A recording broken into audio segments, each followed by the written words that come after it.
اب جو دوسری میں بڑی اہم بات کرنے لگا ہوں، اکثر لوگ عجیب عجیب سوال کرتے ہیں، تو میں پچھلے دنوں فیس بک کے اوپر ڈاکٹر اسرار احمد کا ایک کلپ سنا فیس بک کے اوپر۔ میں جب سنتا ہوں تو پھر میں پوری تسلی کے ساتھ سنتا ہوں، آپ نے بھی تسلی سے سننا ہے۔ پہلے میں ڈاکٹر اسرار احمد کا کلپ آپ کو سناؤں گا، لیکن چونکہ ان کی آواز اس قابل نہیں ہے کہ وہ بریلویوں کی مسجد میں گونجے، اس لیے میں نے لکھا ہے، لکھ کے میں اپنی آواز میں ہی بولوں گا، ٹھیک ہے؟ یہ کہتا ہے کہ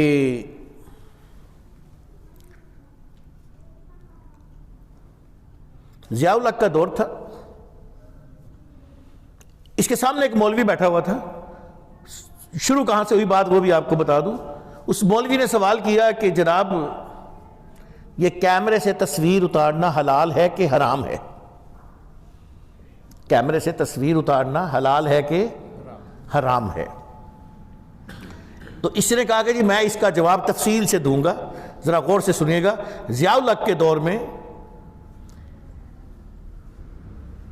کراچی میں ایک بنوری ٹاؤن ہے، وہاں پہ بنوری والے بھی بڑے مشہور ہیں، دیوبندیوں کے بنوری والے، یوسف بنوری، اس کا داماد بھی اس میں میٹنگ میں شامل تھا۔ ضیاء الحق نے پوری دنیا سے عالموں کی ایک میٹنگ کی، اس میں اس بنوری یوسف بنوری کا جو داماد تھا وہ بھی شامل تھا۔ یہ ڈاکٹر اسرار کہتا ہے اس نے مجھے یہ بات بتائی، اس نے مجھے یہ بات بتائی۔ پوری دنیا سے عالم آئے تو ان میں ایک سعودی عرب کا ایک حنفی عالم، کون؟ حنفی عالم، وہ بھی آیا۔ تو جب وہ یوسف بنوری نے اس کو ان عالموں کو دعوت دے دی کہ آپ ہمارے دارالعلوم بھی آئیں، آپ یہاں آئے ہوئے تو آپ ہمارے دارالعلوم، تو انہوں نے کہا جی میں آ جاؤں گا۔ تو جس دن وہ ادھر آنے لگے تو ان کے جب دارالعلوم میں پہنچے، یہ انتظار کر رہے تھے سارے کہ آئیں گے آئیں گے آئیں گے آئیں گے، تو جب وہ آئے تو وہ اس طرح آئے جیسے ایک عام لڑکا سا آ رہا ہوتا ہے، جوان لڑکا گلے میں کیمرہ لٹکایا اور جمتے جمتے آ رہا ہے۔ تو اس نے آتے ہی سب کو کہا کہ قریب قریب آ جاؤ، ہم ایک تصویر بنائیں گے، گروپ فوٹو بنائیں گے۔ تو یوسف بنوری نے کہا کہ جی یہ حرام ہے۔ یہ کیا ہے؟ یہ تصویر کیمرے سے اتارنا، بولو، حرام ہے۔ کیمرے سے تصویر اتارنا حرام ہے۔ تو اس نے فوراً کیمرہ بند کیا اور کہا جی دلیل لائیے۔ تو قرآن سے تو کوئی دلیل وہ دے نہیں سکے، قرآن سے کوئی دلیل وہ دے نہیں سکے۔ تو پھر انہوں نے کہا جی کہ یہ چلیں حرام نہیں ہے، میرا تقویٰ نہیں مانتا کہ میں تصویر اتاروں۔ انہوں نے کہا ہاں آپ یہ بات کہہ سکتے ہیں، حرام نہیں کہہ سکتے۔ حرام کہیں گے تو آپ کو دلیل لانی پڑے گی، حرام کہیں گے تو آپ کو دلیل لانی پڑے گی۔ آپ کو میری بات نہیں سمجھ آئی؟ یہ تو تھا جی اس کا جو اس نے فیس بک پہ دیکھا، میں نے اس کو شیئر بھی کر دیا ہوا ہے، جو میرے ساتھ فیس بک پہ ہوں گے انہیں یہ مل بھی گیا ہوگا، ٹھیک ہے؟ وہ تو اتنی بات کر کے چپ ہو گئے ہیں، لیکن یہاں پہ میری جو چھٹی حصہ ہے نا وہ بڑی تھوڑی سی کھٹکتی بھی ہے اور پھڑکتی بھی ہے۔ پہلا سوال یہ کہتے ہیں جی 11ویں شریف حرام ہے۔ 11ویں شریف، ہم ڈاکٹر اسرار اور اس کے چاہنے والوں سے سوال کرتے ہیں دلیل لائیے۔ قرآن سے دلیل لائیے، اور خدا کی قسم یہ قیامت تک دلیل نہیں لا سکتے۔ یہ کہتے ہیں کھڑے ہو کے سلام پڑھنا بدعت ہے، ہم کہتے ہیں دلیل لائیے۔ یہ کہتے ہیں میلاد شریف حرام ہے، ناجائز ہے، بدعت ہے، شرک ہے، پتہ نہیں کیا کیا کہتے ہیں میرے نبی کے میلاد کو۔ آج میں ان کو کہتا ہوں ڈاکٹر اسرار کے چاہنے والوں آ جاؤ، دلیل لاؤ، اور ہمیں دلیل قرآن سے چاہیے، کیونکہ ڈاکٹر اسرار نے حدیث کی دلیل کو ریجیکٹ کر دیا، کیونکہ حدیث میں تصویر بنانا حرام ہے۔ حدیث میں واضح لکھا ہوا ہے تصویر بنانا حرام ہے، اور ڈاکٹر اسرار نے کہا ہے اور وہ تصویر جی جو ہاتھوں سے بنتی تھی نا وہ حرام ہے، یہ کیمرے والی تصویر حرام نہیں ہے، کیمرے والی تصویر حرام نہیں ہے۔ چلے جی تقویٰ ہے، ہم آپ کی بات مان لیتے ہیں، لیکن آج ہمارا آپ سے وہی سوال ہے جو آپ نے ان سے سوال کیا ہے، اور جو وہ لوگ دعوت تقوی کی بات پہ اتر آئے ہیں۔ ہم تو یہ سمجھتے ہیں کہ جس محفل میں جس جگہ پر نبی علیہ السلام کا ذکر نہ ہو وہ محفل مردود ہوتی ہے، جس نماز میں حضور کا خیال نہ آئے وہ نماز مردود ہوتی ہے، وہ نماز بھی مردود ہوتی ہے۔ ہماری نماز ہوتی وہی ہے جس میں ہمیں حضور کا خیال آتا ہے، ہماری محفل ہوتی وہی ہے جس میں ہم حضور کی ثناخوانی بیان کرتے ہیں، ہماری مجلس سجدی تب ہے جب ہم اپنے آقا اور مولا محمد مصطفیٰ صلی اللہ علیہ وآلہ وسلم کا ذکر خیر کر لیتے ہیں۔ تو آپ کے اس کلپ سے ہم نے یہ نتیجہ اخذ کیا ہے کہ جو کہے گا، اس حنفی عالم نے کہا چونکہ آپ نے کہا ہے کہ تصویر حرام ہے تو آپ ثابت کیجئے، آپ دلیل لائیے۔ تو آپ لوگ کہتے ہیں کہ 11ویں شریف حرام ہے تو ہم آپ سے کہتے ہیں دلیل لائیے، یہ قیامت تک دلیل نہیں لائیں گے، بس یہ کہہ دیں گے، وہ سورۃ بقرہ کی ایک آیت سنا دیں گے جس کے پیچھے جس کی آخر پہ یہ لکھا ہوا ہے اور ہر وہ چیز حرام ہے جس پر اللہ کا نام لیا جائے، اللہ کا نام نہ لیا جائے، غیر اللہ کا نام لیا جائے۔ تو اگر غیر اللہ کا نام پوری بات بتاتے نہیں ہیں کہ پوری بات کیا ہے، ذبح کرتے وقت جس چیز پر غیر اللہ کا نام لیا جائے گا وہ حرام ہو جائے گی، وہ کوئی بھی ہو، وہ ہم سارے مسلمان الحمدللہ اس بات پر متفق ہیں کہ ذبح کرتے ہوئے ہم نے بسم اللہ اللہ اکبر کہنا ہے۔ اور اگر آپ یہ کہتے ہیں کہ کسی چیز کا نام ہی نہیں رکھنا تو پھر معاف کرنا، پھر تو ساری دنیا کا جو سٹرکچر ہے وہ بیڑا غرق ہو جائے گا۔ آپ کی تفسیر کے مطابق تو دنیا جو ہے وہ غرق ہو جائے گی، کوئی ہر چیز جو ہے وہ الٹ پھلٹ ہو جائے گی۔ اگر بیوی کے شوہر کا نام نہیں رکھنا، میں کل ایک جگہ گیا، کسی کالونی کے آگے سے گزر رہا تھا، تو مجھے ایک بڑی بری عادت ہے کہ میں جو باہر بورڈ لگے ہوتے ہیں وہ پڑھتا رہتا ہوں۔ جب میں گاڑی میں بیٹھا ہوتا ہوں تو میں بورڈ پڑھتا رہتا ہوں۔ کل نہیں سنا بابی نام ہے بابی، میں ہوں مسلم کتابی، کہ میں تو پھر میں معذرت کے ساتھ کہوں گا بھائی صحابہ نے کون سی کتاب پڑھ کے مسلمان ہوئے تھے؟ صحابہ نے تو کوئی کتاب دیکھی ہی نہیں، اور بہت سارے ایسے لوگ آج بھی موجود ہیں جن کو پتہ ہی نہیں حدیث کیا ہوتی ہے، قرآن کیا ہوتا ہے، لیکن وہ مسلمان ہیں۔ وہ کسی ایسی جگہ پہ ہیں جہاں ان کو پتہ ہی نہیں ہے یہ کیا چیزیں ہیں، لیکن انہوں نے اللہ کو ایک مانا ہوا ہے، وہ جنتی ہیں الحمدللہ۔ اور ایسے دور آئے گا جب نہ نماز ہوگی نہ قرآن ہوگا، لیکن لوگ صرف اللہ کو ماننے والے ہوں گے اور وہ کنفرم جنتی ہوں گے۔ تو پھر اتنے ہے نام ہے وہابی، نام ہے بابی، نہ ہے میں مسلم کتابی، کتابہ نہ مسلمان نہیں ہوندا، حضور پر ایمان لانے والا مسلمان ہوتا ہے۔ تو آپ لوگ پلیز دم کٹی لومڑی کے پیچھے نہ چلیے۔ مثال آپ کو اچھی نہیں لگی لگتا ہے، سیٹ لگی ہے تو یار پھر عمل کرنا نا، آج تو ایسی گل دے ہوتے اعتبار نہیں کرنا۔ میں نے آج آپ کو 2 کلپ دی، اب میرے جو نعت خان بھائی ہیں وہ ان سے کوئی کہتا ہے آپ 11ویں شریف پہ جا رہے ہیں، 11ویں تو حرام ہے، تو آپ نے کیا کہنا ہے؟ دلیل لاؤ۔ کیا لاؤ؟ دلیل لاؤ، اور یہ دلیل کبھی بھی نہیں لا سکتے۔ اللہ تمہیں اور مجھے سمجھ نصیب فرمائے۔ وما علینا الا البلاغ۔ کل نہیں، سوری، کل ابھی تازہ ہی گزرا نا، جمعرات کی بات ہے، تو ایک قرآن کی آیت لکھی ہوئی تھی، مجھے اب زبانی یاد نہیں ہے لیکن اتنا ترجمہ مجھے اس کا یاد ہے، مفہوم یاد ہے کہ یہ زمین اللہ کی ہے، وہ جسے چاہتا ہے مالک بنا دیتا ہے۔ قرآن کی ایک آیت لکھی ہوئی تھی، وہ کالونی اپنی بیچنے کے لیے انہوں نے لگائی ہوگی یہ آیت، نئی کوئی کالونی بن رہی تھی، اس کے اوپر بڑی سی یہ آیت لکھی ہوئی تھی، یہ زمین اللہ کی ہے اور اللہ جسے چاہتا ہے مالک۔ یہ ہمیں پوچھتے ہیں حضور کو اختیار کہاں سے آیا؟ میں ان کو یہی آیت سناؤں گا، یہ زمین اللہ کی ہے، اللہ جسے چاہتا ہے۔ تم صرف اس کی بات کرتے ہو، ہم کہتے ہیں یہ ساری کائنات اللہ کی ہے، اور اللہ جسے چاہتا ہے نواز دیتا ہے۔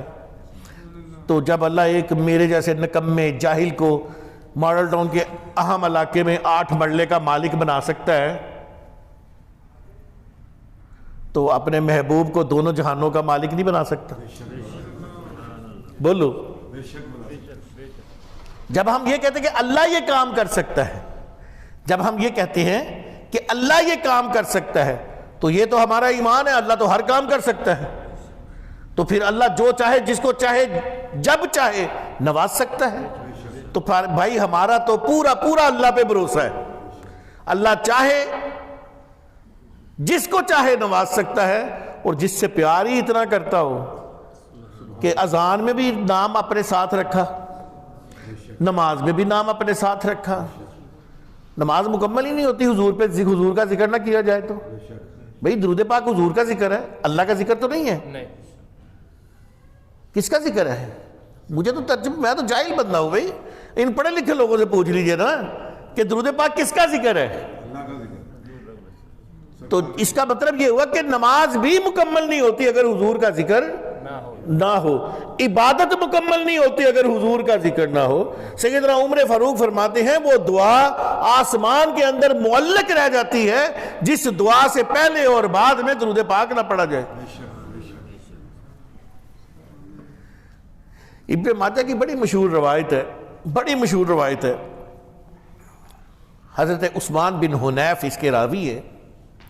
نبی علیہ السلام کے پاس ایک نبینہ شخص آیا، عرض کی یا رسول اللہ صلی اللہ علیہ وآلہ وسلم دعا فرمائیں میری آنکھیں آ جائیں. آپ نے کہا صبر کرو. کہا نہیں یا رسول اللہ آپ دعا فرمائیں میری آنکھیں آ جائیں. اب کسی کے ذہن میں آئے گا دیکھو جی صحابی نے حضور کا کہنا نہیں مانا. اور نہیں، تیری اور میری سوچ میں فرق ہے. ہم لوگوں کی سوچ چھوٹی ہے، صحابی کی سوچ بہت اونچی ہے. صحابی جانتے ہیں کہ ہم حضور کی بارگاہ میں ہیں، حضور جو چاہیں دلا سکتے ہیں. صحابی ہے، وہابی نہیں ہے. نہیں سمجھے؟ صحابی ہیں، وہ جانتے ہیں کہ حضور جو چاہیں دلوا سکتے ہیں. اس لیے ضد کی نہیں یا رسول اللہ آپ دعا فرمائیں. آپ نے کہا اچھا جاؤ وضو کر کے آؤ. وہ وضو کرنے کے کہا 2 نفل پڑھو اور پھر اس کے بعد یوں دعا مانگو یا اللہ میں تیری طرف اس رحمت والے نبی کے واسطے سے توجہ کرتا ہوں، تو نبی رحمت کے واسطے سے مجھے آنکھیں عطا کر دے. انہوں نے نماز دعا مانگی، دعا مانگ کے ہاتھ پھیرا، آنکھیں آ گئی، آنکھیں آ گئی. اب جب ہم ان کو یہ حدیث سناتے ہیں تو یہ کہتے ہیں جی یہ تو حضور کے سامنے حدیث ہوئی ہے، بعد میں نہیں. یہ ہے وہی حضرت عثمان بن حنیف ابن ماجہ کے اندر آگے لکھتے ہیں کہ حضور کا وصال ہو گیا، حضرت عمر فاروق کا دور گزر گیا، ابو بکر صدیق کا دور گزر گیا، عثمان بن عفان، حضرت عثمان غنی، ان کا دور آ گیا. حدیث کے راوی ہیں، ذرا ذہن سے بات رکھے گا، عثمان بن حنیف. اور جو تیسرے خلیفہ ہیں جو حضور کے داماد ہیں ان کا نام ہے عثمان بن عفان، جنہیں ہم عثمان غنی بھی کہتے ہیں. بات سمجھ آ رہی ہے؟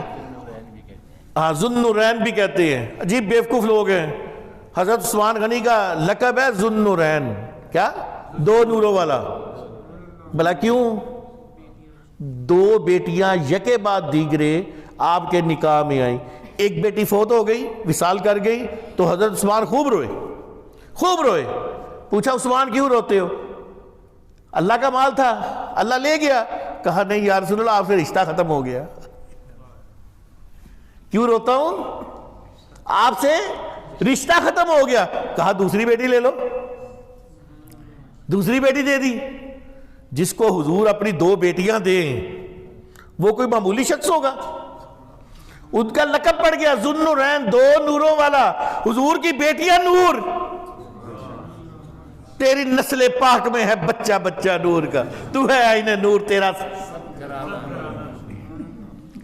اعلیٰ حضرت بھی شانت کمال ہے. دنیا کے صرف 2 ادھر ہمارے اس طرف صرف 2 شاعر گزرے ہیں، ایک علامہ اقبال اور ایک سیدی مرشدی امام اہل سنت امام اعلیٰ حضرت، جن کی شاعری کی تشریح بھی لکھی گئی ہے، شرح بھی لکھی گئی ہے. ان کی صرف اتنی سی کتاب ہے اعلیٰ حضرت کی، لیکن جب پڑھنے بیٹھو تو بہت بڑا علم چاہیے، ایسے ہی نہیں لکھا انہوں نے کمال کیا ہوا ہے۔ تو دیکھو بیٹیاں نور ہیں تو باپ کو نور مانتے نہیں، عجیب بیوقوف لوگ نہیں، بیٹیاں نور ہیں باپ کو نور مانتے نہیں۔ تو کسی شخص کو، عثمان غنی جو تھے وہ خلیفہ بن گئے، تو کسی شخص نے عثمان غنی کو ملنا تھا، تو وہ مصروف بڑے زیادہ تھے تو وہ مل نہیں سک رہا تھا۔ تو ایک دن وہ روز جائے واپس آ جائے، روز جائے واپس آ جائے، تو عثمان بن حنیف کو ایک دن وہ شخص راستے میں مل گیا، تو کہا لگتا ہے یار تیری کوئی پریشانی ہے۔ کہا کیا پریشانی ہے؟ کہا یار عثمان غنی سے ملنا چاہتا ہوں، بڑا اہم مسئلہ ہے میرا، لیکن وہ اتنے مصروف ہوتے ہیں وہ میری طرف توجہ ہی نہیں کرتے۔ آپ نے فرمایا تجھے ایک طریقہ سکھاؤں؟ کہا ہاں سکھاؤ۔ کہا حضور نے ایک نبینا کو یہ طریقہ سکھایا تھا کہ 2 رکعت نماز پڑھ اور پھر میرے وسیلے سے دعا کر، تو بھی ایسے ہی کر۔ وہ شخص کہتا ہے میں نے جب ایسا کیا تو اگلے دن عثمان غنی انہوں نے ڈائریکٹ میرے اوپر نظر ڈالی اور مجھے سب سے پہلے بلا لیا۔ اب یہ تو حضور سامنے نہیں تھے نا۔ پھر یہ بخاری شریف کی ایک روایت لاتے ہیں جس میں حضرت عمر فاروق نے حضرت عباس رضی اللہ تعالیٰ عنہ کا وسیلہ دیا۔ کہتے جی اگر نبی علیہ الصلوۃ والسلام کا وسیلہ دینا جائز ہوتا تو حضرت عباس حضور کے چچا باقاعدہ وسیلہ دیا، یا اللہ یہ حضور کے چچا ہیں، دعا مانگی اور دعا قبول ہو گئی۔ تو یہ لوگ یہ حدیث پڑھ کے پتہ کیا کہتے ہیں؟ پتہ کیا کہتے ہیں؟ کہتے جی اصل میں نبی مر چکے تھے، نعوذ باللہ من ذالک۔ ہمارے نبی الحمدللہ زندہ ہیں بھائی، جن کے نبی مر چکے ہیں وہ اپنے نبی ڈھونڈے جا کے، وہ اپنا اسلام بھی بدلیں، کیونکہ اسلام تو ہمارے نبی سے ہے، تو ہمارے نبی الحمدللہ، اسی لیے قیامت تک ہم مسلمان زندہ ہیں۔ اسلام اسی لیے قیامت تک زندہ ہے کہ حضور زندہ ہے، حضور کے پر اترنے والا قرآن زندہ ہے۔ بات سمجھ آ رہی ہے نا؟ قرآن کیوں زندہ ہے؟ کیونکہ اس کی حفاظت اللہ کر رہا ہے۔ حضور کیوں زندہ ہے؟ کیونکہ حضور کی حفاظت بھی اللہ کر رہا ہے۔ واللہ یعصمک من الناس، محبوب تیری حفاظت تو ہم کر رہے ہیں، تیری حفاظت تو۔ اب سنیے، اپنی اپنی سوچ ہے، ہماری سوچ یہ ہے کہ حضرت عمر فاروق نے حضرت عباس رضی اللہ تعالیٰ عنہ کا وسیلہ دے کے یہ ثابت کیا ہے کہ غیر نبی کا بھی وسیلہ دیا جا سکتا ہے،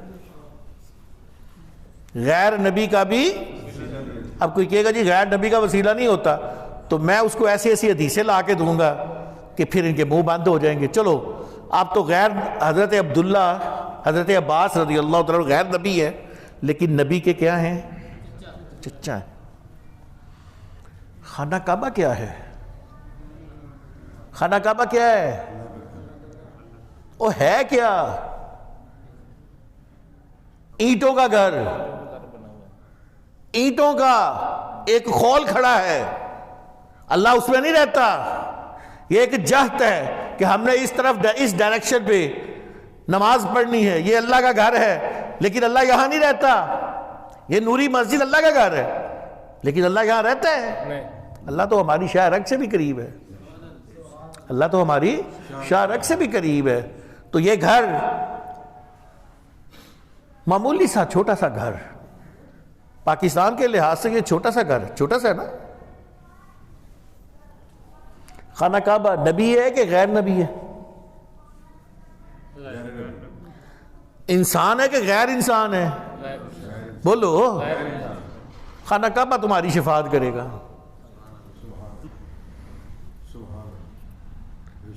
جس امت کی اتنی خوش قسمتی ہو کہ اینٹیں بھی اس کی شفاعت کرتی ہو، اس کے نبی کا کیا مقام ہوگا؟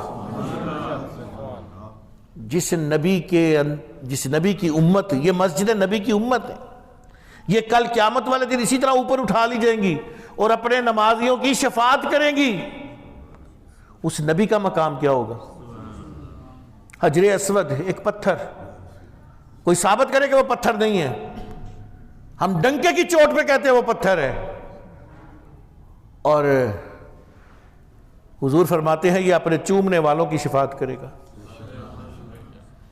قرآن نبی تو نہیں ہے، قرآن اپنے پڑھنے والوں کی شفاعت کرے گا. قرآن کی سورتیں، سورہ ملک اپنے پڑھنے والے کی قبر سے باہر نہیں آئے گی جب تک اس کو بخشوا نہیں لے گی. جب تک اس کو بخشوا نہیں لے گی باہر نہیں آئے گی. حضور فرماتے ہیں میں نے ساری سورتوں کو باہر آتے ہوئے دیکھا لیکن سورۃ ملک باہر نہ آئی. ہائے یار، ہمارے نبی تو سورتوں کو بھی دیکھتے ہیں، ہمارے نبی تو سورتوں کو بھی دیکھتے. تو اس لیے دوستوں میں آپ سے ریکویسٹ کروں گا کہ یہ مرزا کو آپ لوگ نہ سنا کریں.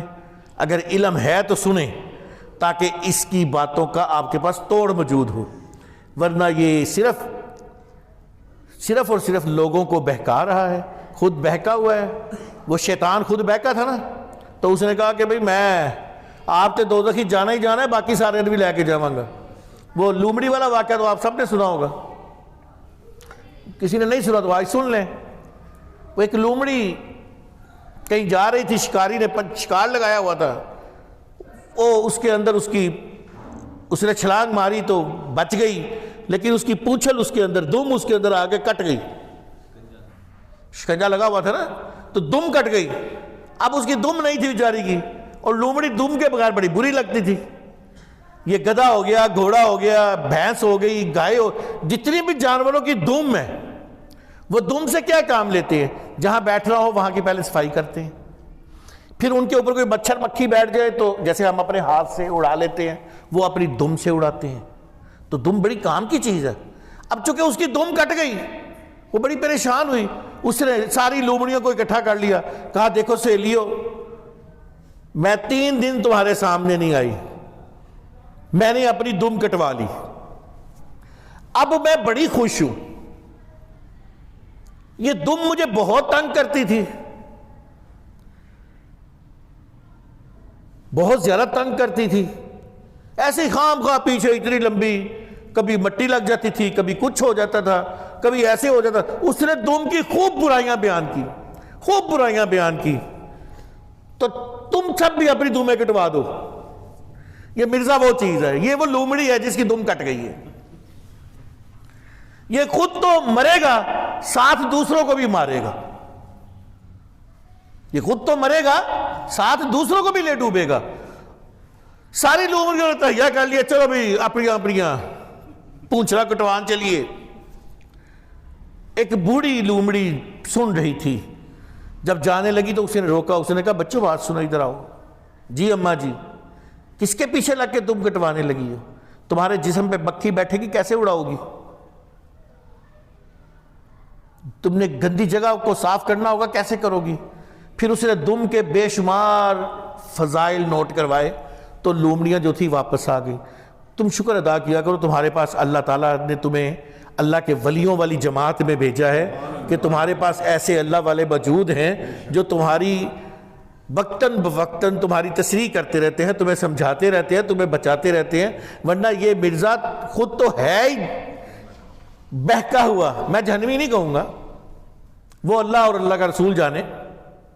ہے تو بہکا ہوا، یہ تو کنفرم ہے نا، گمراہ ہے، کیونکہ گمراہ کہا گیا ہے نا. ہے تو خود گمراہ، یہ چاہتا ہے باقی سارے بھی گمراہ ہو جائے. آپ تے لومڑی ہے دم کٹی، نیا نام اس کا لوگوں کو بڑا پسند آئے گا انشاءاللہ تعالی. یہ مرزا خود تو لومڑی ہے دم کٹی.